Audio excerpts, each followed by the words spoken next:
Dictation start होगा 5 second बाद।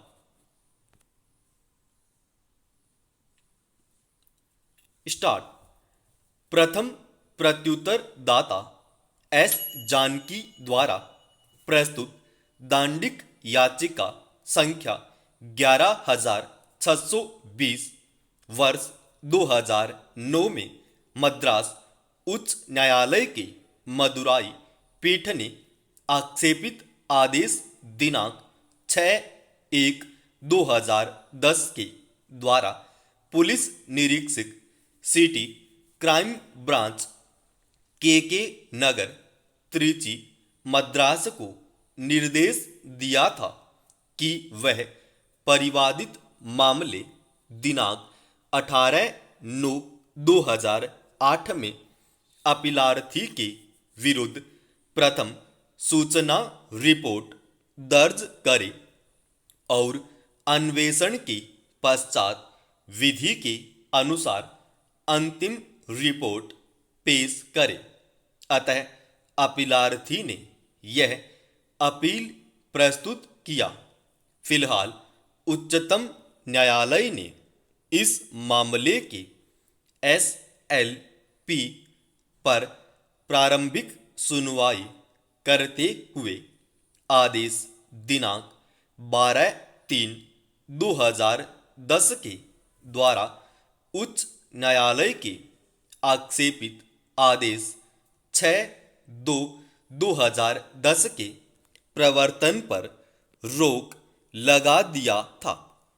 उपर्युक्त स्थगनादेश के बावजूद संबंधित पुलिस निरीक्षक ने दिनांक 5/4/2010 को अपीलार्थी एवं एक अन्य के साथ 3 अन्य व्यक्तियों के विरुद्ध भारतीय दंड संहिता की धारा 403, 406, 408, 418(1), 420, 424 और 465 के अंतर्गत प्रथम सूचना रिपोर्ट दर्ज कर लिया। मामले में अपीलार्थी संख्या 1 शैक्षिक संस्था का ट्रस्टी है, जिसके साथ अन्य के विरुद्ध उपर्युक्त धाराओं के आरोप लगाए गए हैं। इस न्यायालय के द्वारा सकीरी वासु बनाम उत्तर प्रदेश राज्य और अन्य 2008 2SCC 409 के मामले में स्थापित विधि के विचार में उच्च न्यायालय पुलिस निरीक्षक को प्रथम सूचना रिपोर्ट दर्ज करने और अंतिम रिपोर्ट पेश करने का आक्षेपित आदेश निर्देश जारी नहीं कर सकता था। सकीरी उपर्युक्त के मामले में इस न्यायालय ने निम्नवत अभिनिश्चित किया है। यदि किसी व्यक्ति की व्यथा है कि पुलिस दंड प्रक्रिया संहिता की धारा 154 के अंतर्गत उसकी प्रथम सूचना रिपोर्ट दर्ज नहीं कर रही है, तब वह दंड प्रक्रिया संहिता की धारा 154(3) के अंतर्गत पुलिस अधीक्षक से एक लिखित आवेदन पत्र के साथ संपर्क कर सकता है और तब भी यदि या तो इस कारण की प्रथम सूचना रिपोर्ट दर्ज नहीं किया गया था, प्रथम सूचना रिपोर्ट दर्ज करने के बाद समुचित अन्वेषण नहीं किए जाने के कारण कोई परिणाम नहीं निकलता है, तब व्यथित व्यक्ति के पास दंड प्रक्रिया संहिता की धारा 154(3) के अंतर्गत संबंधित मजिस्ट्रेट के समक्ष एक आवेदन करने का विकल्प खुला है।